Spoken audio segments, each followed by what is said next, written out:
Y esa persona se da cuenta y dice, mi cartera. Y el carterista dice, ratero, allá va, agárrenlo. Va tras él y él se va por el otro lado. También en la política. En un país, me han dicho, que tiene muchos problemas de inseguridad, de corrupción, de economía hundida. Pues dicen, los corruptos, allá están los corruptos. Si cada día ponen delante de las personas un árbol grande, lo ponen enfrente, no lo deja ver el panorama, no puede ver el bosque, como dice. Y cada día en una conferencia es lo que se dice. Los españoles, la universidad, la clase media, y nadie se da cuenta de los verdaderos problemas que hay. Bueno, eso, pues, conmigo pasa en todos lados, pero donde es preocupante es en la iglesia. Y eso pasa también continuamente. Hay cortinas de humo que esparcen personas que están interesadas en desviar la atención. Juan los llama anticristos. Vamos a la primera carta de Juan, capítulo 2.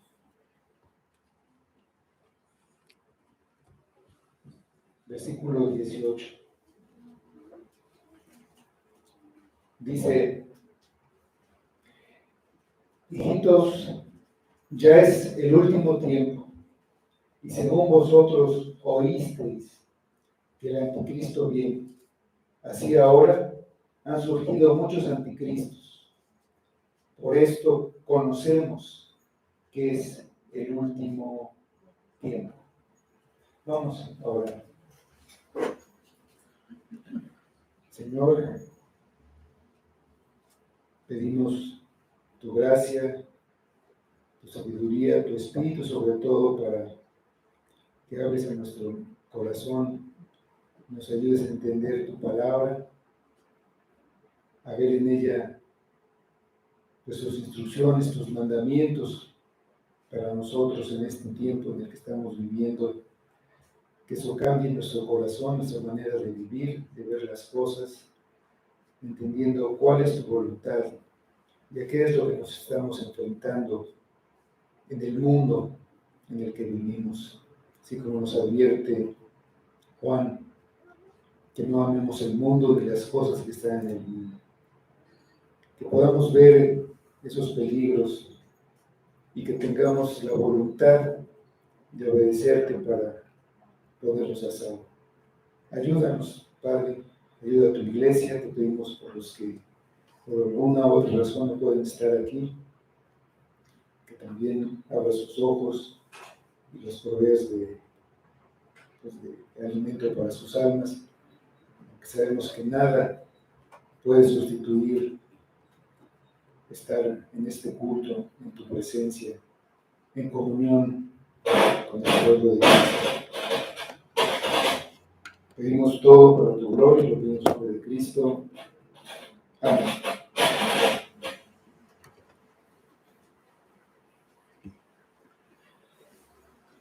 La comunión con Dios es lo más importante en la vida de un creyente.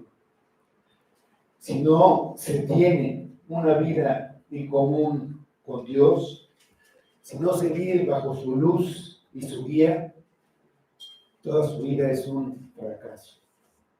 Si su vida está alejada de Dios y es contraria a lo que manda, esa persona no es un creyente, sin importar lo que diga.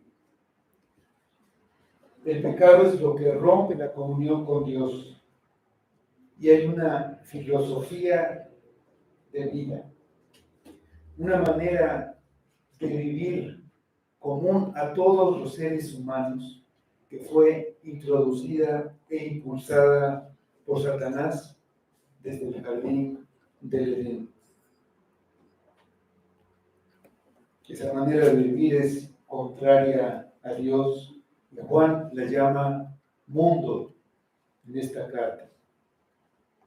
Esa manera de vivir, que incluye la manera de pensar, es seguir los deseos que se tengan y ponerlos por encima de la voluntad de Dios. Es muy atractivo para el ser humano hacer lo que se le antoje y tener todo lo que quiera sin más límite que su voluntad.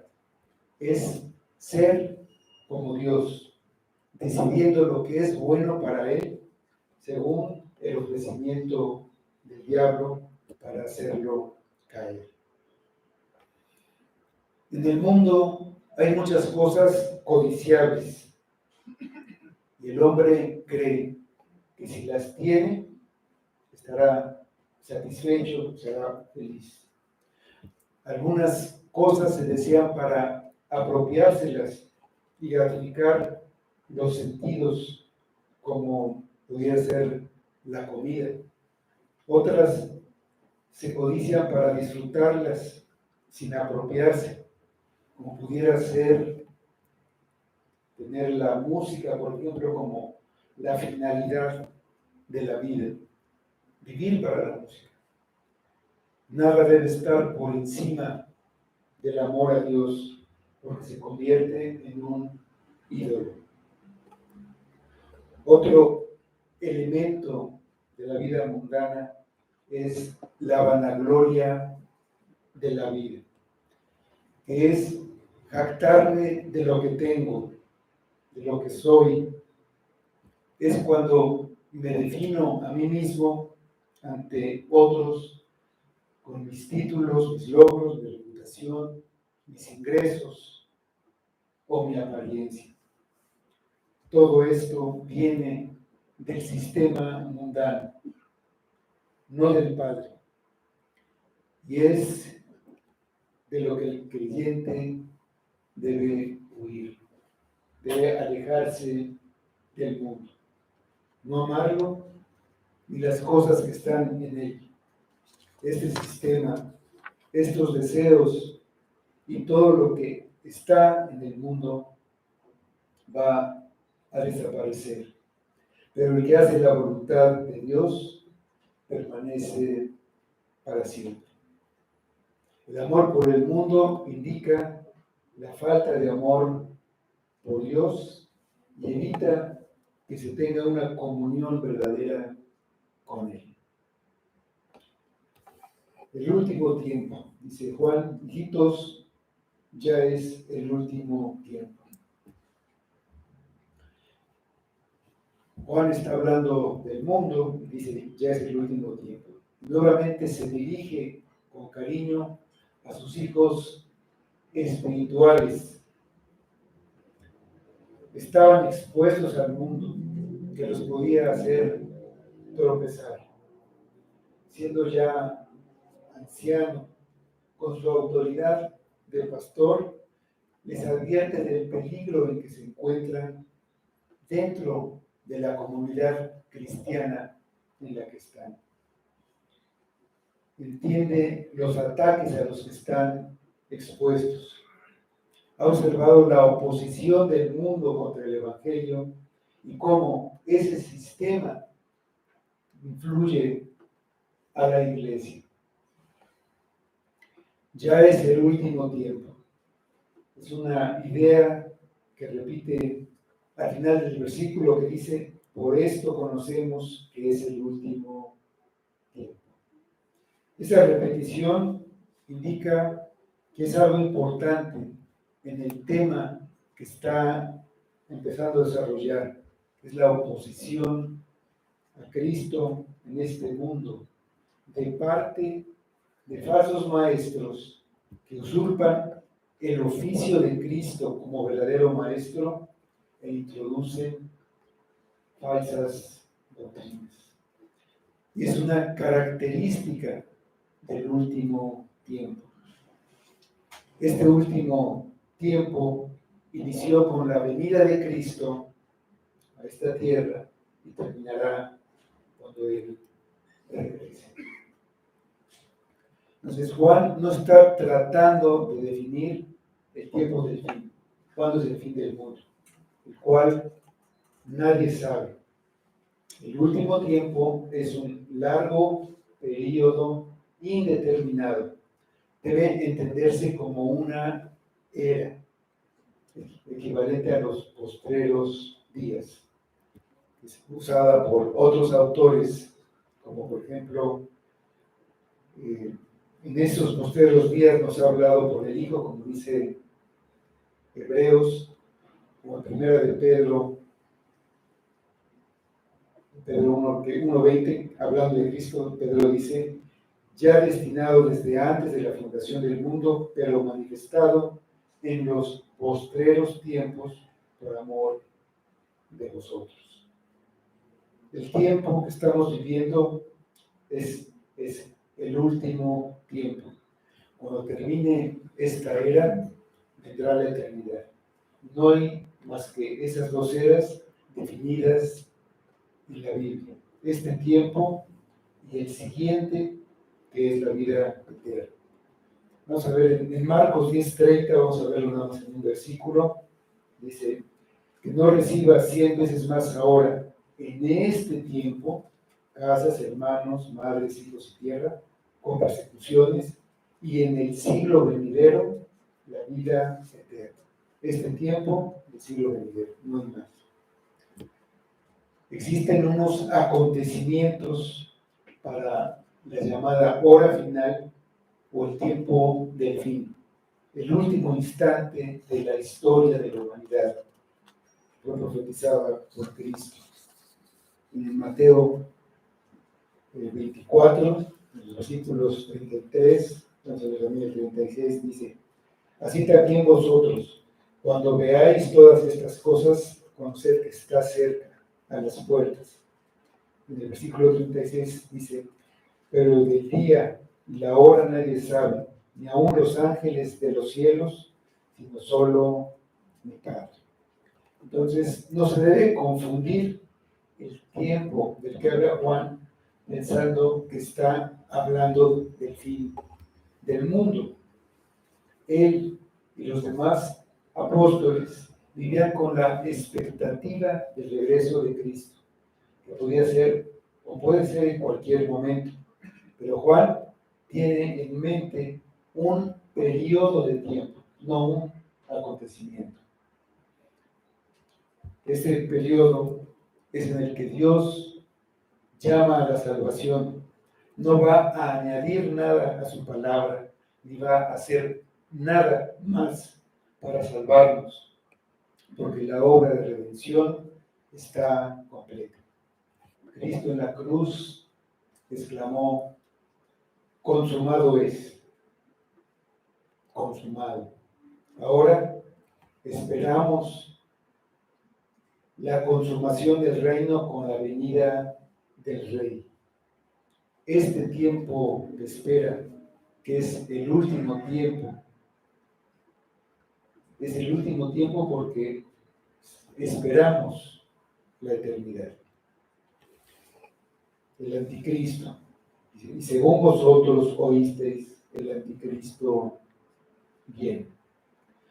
La palabra anticristo significa que está en contra de Cristo. Y también significa el que se pone en lugar de Cristo. Los dos significados son reales, son verdaderos y los dos tienen sentido. Un anticristo puede ser alguien que se opone a Cristo abiertamente, como por ejemplo un ateo, o puede ser el que dice que Él es Cristo. El diablo no es el anticristo. El anticristo es un hombre, un ser humano, que es un agente de Satanás, con su poder engañoso que trata de afectar la obra de Cristo. Siempre ha habido oposición de Satanás a los propósitos de Dios. Cuando Cristo se encarnó, se desató una oposición como nunca se había visto y nunca se ha visto, una oposición feroz que culminó con la muerte de Cristo en la cruz. Y ese espíritu maligno ahora está presente y continuará hasta el regreso de Cristo. Al ver la realidad de los anticristos, conocemos la naturaleza de este tiempo que vivimos. Es un tiempo de lucha. Juan lo detalla en Apocalipsis. Es más fuerte el que está en nosotros que el que está en el mundo. El diablo está derrotado, pero sigue causando estragos y hace todo lo posible para estorbar el Evangelio y todos los propósitos de Dios, oponiéndose junto con los que viven en su reino y bajo su dominio, que es toda la humanidad caída que no conoce a Dios. Dice en Efesios 2, versículos 2 y 3, en los cuales anduvisteis en otro tiempo, siguiendo la corriente de este mundo, conforme al príncipe de la potestad del aire, el espíritu que ahora opera en los hijos de desobediencia, entre los cuales también todos nosotros vivimos en otro tiempo, en los deseos de nuestra carne, haciendo la voluntad de la carne y de los pensamientos, y éramos por naturaleza hijos de la ira, lo mismo que los demás. Entonces se menciona primero un anticristo, un personaje en particular que aparecerá en el futuro, al final del tiempo, del que sus lectores ya habían oído. Jesús habló de lo que pasaría en el fin del siglo. En Mateo 24, en los versículos 14, 15, luego 23 y 25, leemos. Y será predicado este evangelio del reino en todo el mundo, para testimonio a todas las naciones, y entonces vendrá el fin.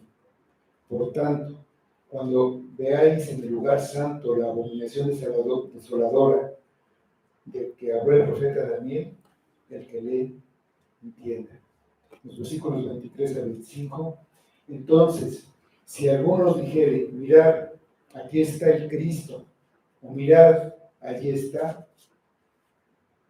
no lo creáis, porque se levantarán falsos cristos y falsos profetas y harán grandes señales y prodigios, de tal manera que engañarán, si fuere posible, aún a los escogidos. Ya os lo he dicho antes. Solo Juan usó el término anticristo. Otros escritores hablan de la encarnación del mal hacia el final del tiempo sin usar ese título.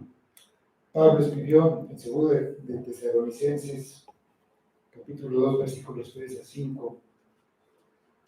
Nadie os engañe en ninguna manera, porque no vendrá sin que antes venga la apostasía y se manifieste el hombre de pecado, el hijo de perdición, el cual se opone y se levanta contra todo lo que se llama Dios o es objeto de culto, tanto que se siente en el templo de Dios como Dios, haciéndose pasar por Dios. ¿No os acordáis que cuando yo estaba todavía con vosotros os decía esto? Es tratar de identificarlo, y todas las especulaciones que se hacen sobre el tema no sirven para nada. Distraernos en ellas es poner atención en una cortina de humo y descuidar lo que es importante y que puede dañar a la iglesia. No sería útil tener información del futuro sin poder ver lo que nos debe preocupar y ocupar, que son los muchos anticristos del presente. Los anticristos. Sigue diciendo el versículo, así ahora han surgido muchos anticristos. Por esto conocemos que es el último tiempo. Viene el anticristo, pero ya están aquí muchos anticristos. Mucha gente que se exalta a sí misma en contra de Dios y que tiene ideas que pervierten el Evangelio. Los anticristos son aquellos que se oponen a Jesucristo y a su enseñanza. No solamente los que dicen que ellos son Cristo, son los que con sus doctrinas alteran de alguna manera las enseñanzas de Cristo, de su persona o de su obra. Lo que tenemos que buscar e investigar son todas las manifestaciones anticristianas en todo lo que trate de quitar nuestra lealtad a Cristo y a su verdad, y ver como una posibilidad amenazadora todo lo que nos presenta la tentación de no poner a Cristo en primer lugar. Si no estamos alertas y apegados a lo que dice la palabra, no podremos detectar dónde está el error de todas las cosas que se dicen a nuestro alrededor dentro de la iglesia. Eso es lo que quiere que hagan sus hijitos, Juan en su carácter. Ya antes les había advertido varias veces sobre los que dicen que conocen a Dios, los que dicen que están en luz, pero la realidad es otra. Ni conocen a Dios ni andan en luz. En el versículo 26 da la razón por la que les escribe esto. Dice, os he escrito esto sobre los que os engañan. Todos ellos estaban dentro de la iglesia. Y ahora Juan los llama anticristos. En el versículo 22 dice que el mentiroso es el que niega que Jesús es el Cristo. Este es anticristo, el que niega al Padre y al Hijo. En el 23 dice, todo aquel que niega al Hijo tampoco tiene al Padre. El que confiesa al Hijo tiene también al Padre. Jesucristo es fundamental y único para que una persona pueda tener relación con Dios. Por lo que cualquiera que altera algo acerca de Cristo, como negar que se encarnó, que no es Dios, es el espíritu del anticristo, que ahora ya está en el mundo. La única manera de conocer al Padre es por medio de Cristo. Le dijo a sus discípulos, yo soy el camino y la verdad y la vida. Nadie viene al Padre sino por mí. En Mateo 11:27. Dice, todas las cosas me fueron entregadas por mi Padre y nadie conoce al Hijo sino el Padre. Ni el Padre conoce a alguno sino el Hijo y aquel a quien el Hijo lo quiera revelar. Entonces vemos que en aquella época ya había quienes negaban la encarnación de Cristo.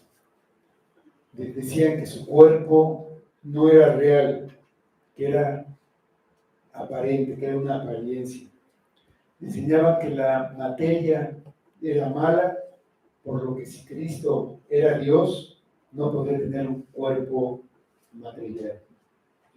Atacaban a Juan por lo que Juan enseñaba, y por lo mismo, por lo que Pablo enseñaba, lo atacaban también a él, y decían que realmente no era un apóstol.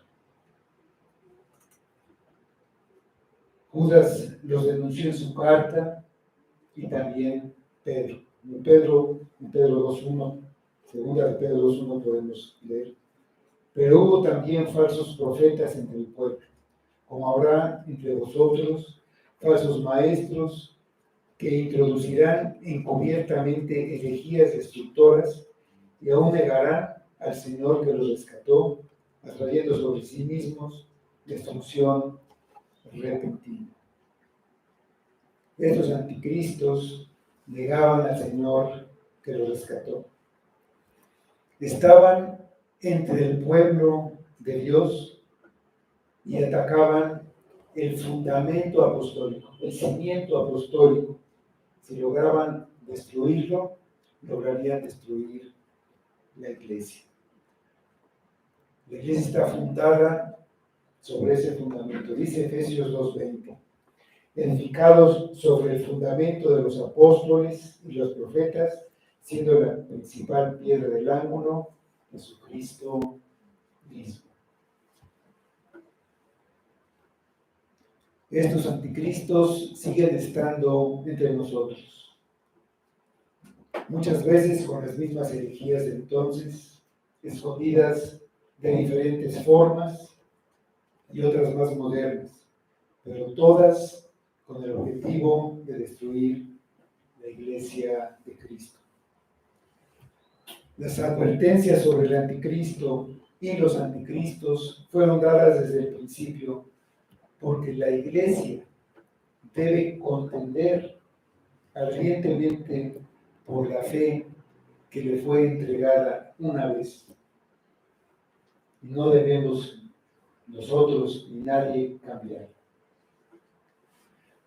Hay quienes están abiertamente en contra de Cristo, como puede ser una secta satánica o una organización atea como el Partido Comunista, también una religión como la musulmana, que es una religión declarada enemiga del cristianismo.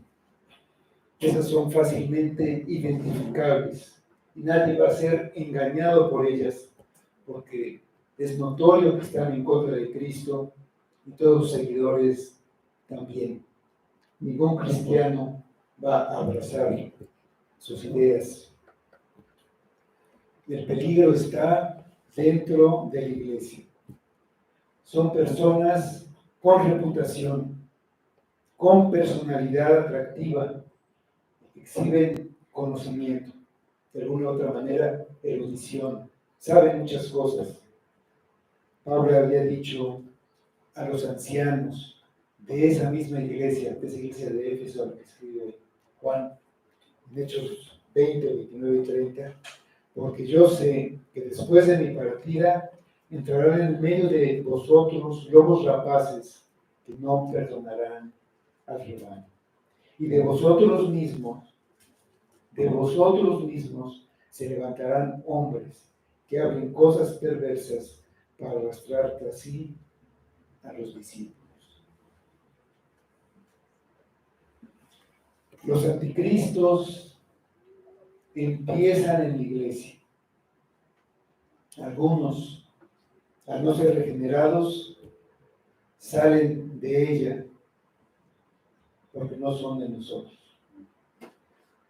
Los fundadores de los testigos de Jehová y de los mormones salieron pues, de iglesias cristianas.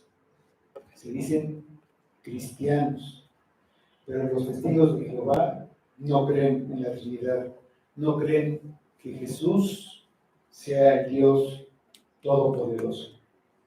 Los mormones creen que Dios el Padre y Jesucristo son dos seres separados, cada uno con su propio cuerpo glorificado. Los dos grupos creen muchas otras cosas diferentes a la fe que le fue entregada a la iglesia. Y sus seguidores están engañados pensando que son cristianos. Son un peligro para los que no conocen los fundamentos y los siguen. Hay muchos que van siguiendo anticristos que les ofrecen riquezas terrenales, salud y todo lo que quieran.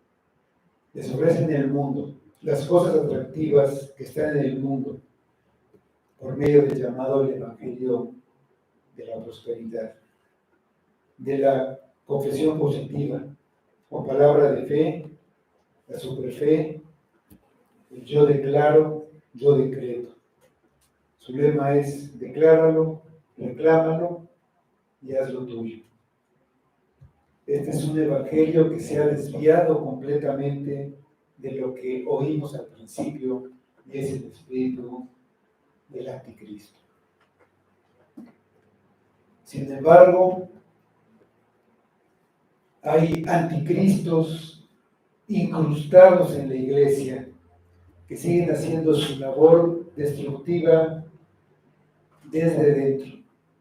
Lentamente van contaminando las doctrinas y el evangelio y van desviando poco a poco a la iglesia. Y la iglesia se va debilitando y perdiendo sus fundamentos.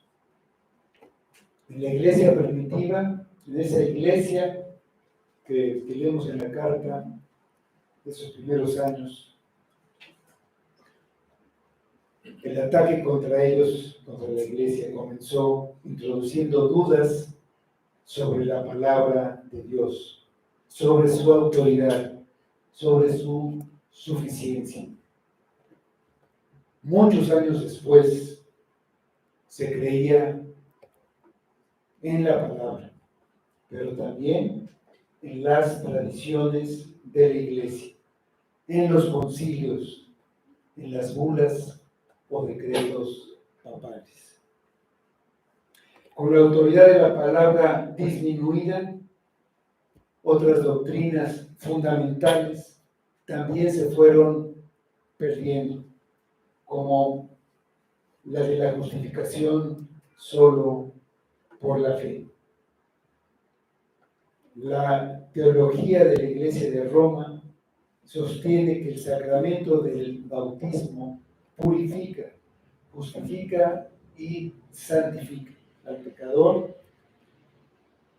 que si vuelve a pecar pierde la justificación y la puede recuperar por otro sacramento, el de la confesión, o también llamado penitencia. Si la Iglesia pierde la doctrina de la justificación solo por fe, ha perdido el Evangelio y se ha quedado sin mensaje. Pero así ocurrió. Se perdió también la doctrina de la salvación solo por gracia y se cambió por una mezcla de la gracia y las obras o méritos hechos por la persona. El colmo fue considerar a María como mediadora e intercesora entre Dios y los hombres, más tarde como corredentora.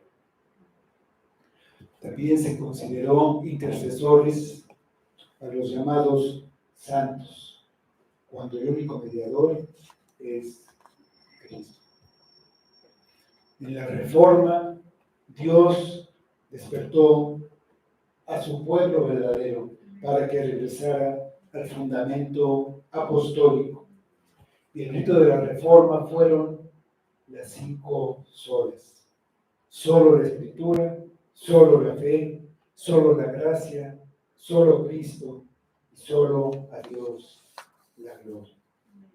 Si se pierde una sola de ellas, las demás caen necesariamente, como ocurrió antes de la Reforma. En este tiempo, lo que está siendo atacada es la gloria de Dios. Un catecismo expresa de una manera resumida los contenidos esenciales y fundamentales de la doctrina. La primera pregunta de nuestro catecismo es: ¿cuál es el fin principal del hombre? ¿Alguien se sabe la respuesta? La respuesta es glorificar a Dios y gozar de Él para siempre. Debemos entender que todo lo que ocurre y todo lo que hacemos, lo queramos o no, es para la gloria de Dios. Dice 1 Corintios 10:31, si pues coméis o bebéis o hacéis otra cosa, hacedlo todo para la gloria de Dios. La creación fue hecha para la gloria de Dios. Los cielos cuentan la gloria de Dios, dice el salmista. La caída ocurrió para la gloria de Dios. Adán era el mejor hombre que pudo haber estado ahí. Sin embargo, cayó.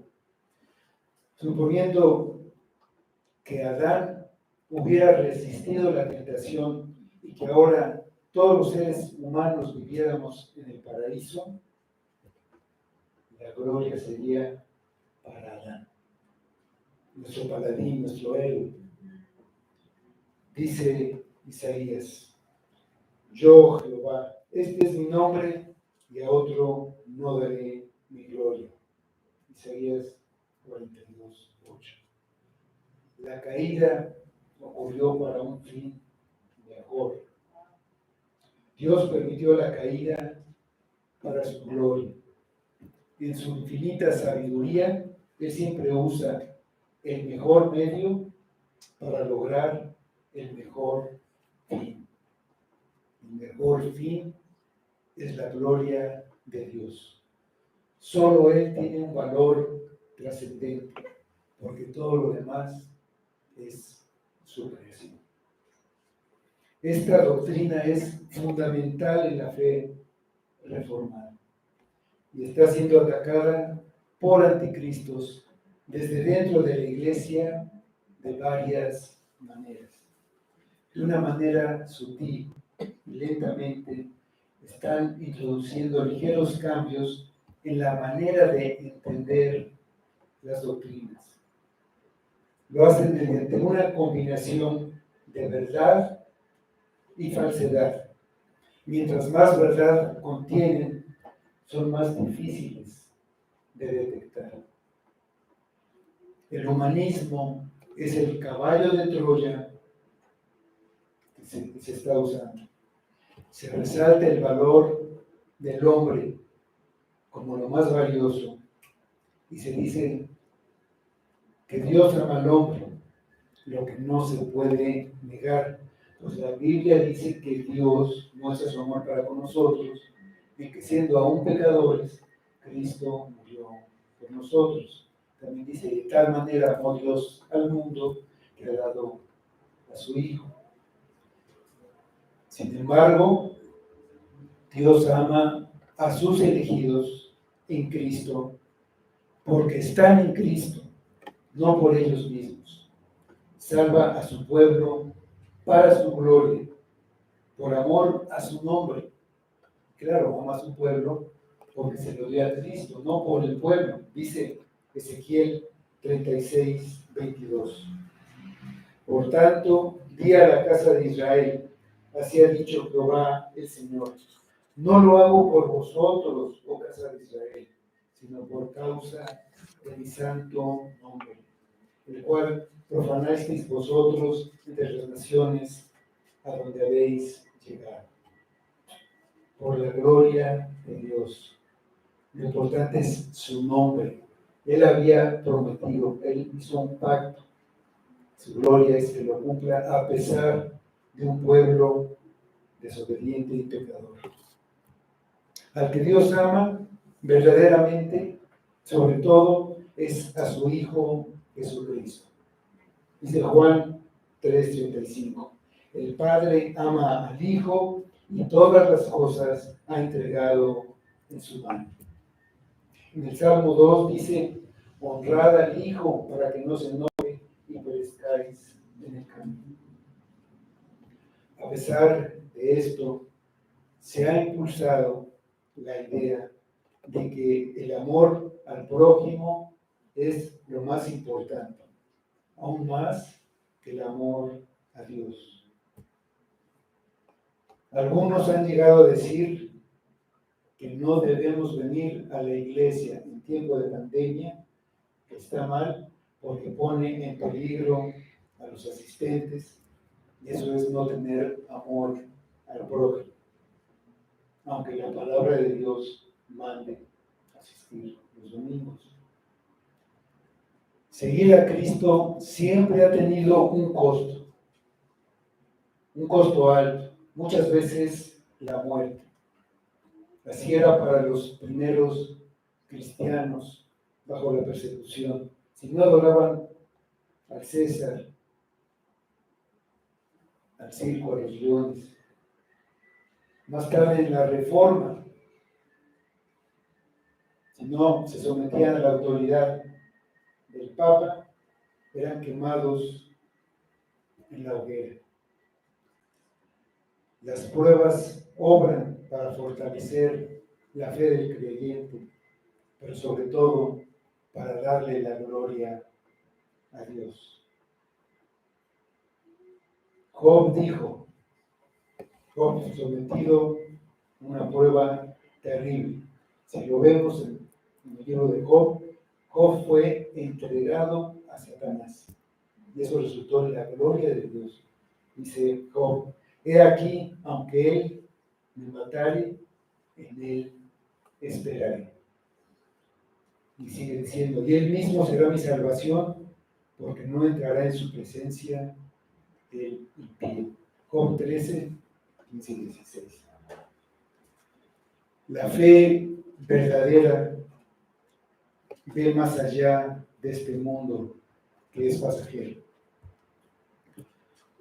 Entonces nunca podemos decir, no es justo, no es justo esto que me pasa. ¿Por qué a mí? ¿Por qué no?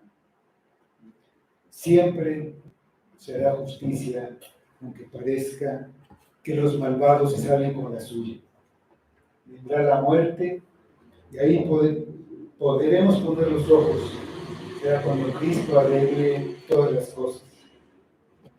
Si Dios me quita la vida por venir a adorarlo, será para su gloria. Amén. Poner al hombre antes que a Dios es una cortina de humo que desvía la atención y no nos deja ver que lo único importante es la gloria de Dios. Ese humanismo es alentado por Satanás.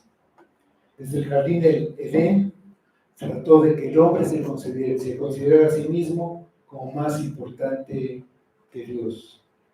Él es el humanista más ferviente. Estas ideas han desviado el Evangelio, desde el arminianismo, que le quita la gloria a Dios y a Cristo, diciendo que la salvación depende de lo que el hombre decida, si él quiere. Es una decisión de él. Hasta el llamado evangelio social. Como alguien dijo, invitar a la justicia social en la iglesia es como pedirle a Satanás que venga a predicar y sorprenderse después de que haya intentado quemar el hogar. Ningún creyente se opondría a que hubiera justicia en el mundo, que no hubiera discriminación ni pobreza. Pero el evangelio verdadero no es querer aplicar la ética cristiana para mejorar el mundo. Es un hecho que la iglesia ha influido de una manera poderosa para hacer un mundo mejor.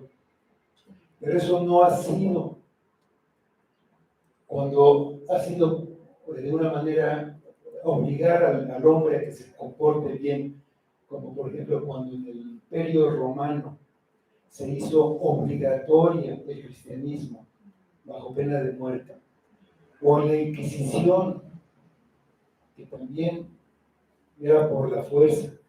Eso ocurrió cuando la iglesia, dentro de la iglesia, vivía profundamente los principios cristianos y los aplicaba, y los veían afuera. Fue consecuencia, como la revolución industrial, que los mejores trabajadores eran los cristianos, pero era porque ellos vivían su cristianismo, no porque lo imponían a nadie. El papel de la iglesia no es promover leyes contra el aborto o contra el matrimonio homosexual. La iglesia no debe rebajarse a ser una fuerza de presión política. El mundo está bajo el maligno y así va a ser hasta la venida de Cristo. Y no vamos a cambiar el mundo, aunque reprobamos todas esas cosas. No participamos de ellas.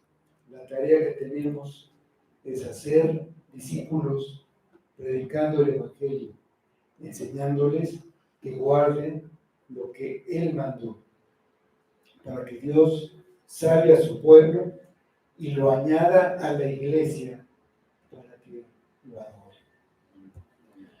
Pues no predicamos para que los pecadores se salven, sino para la gloria de Dios, porque así lo mandó.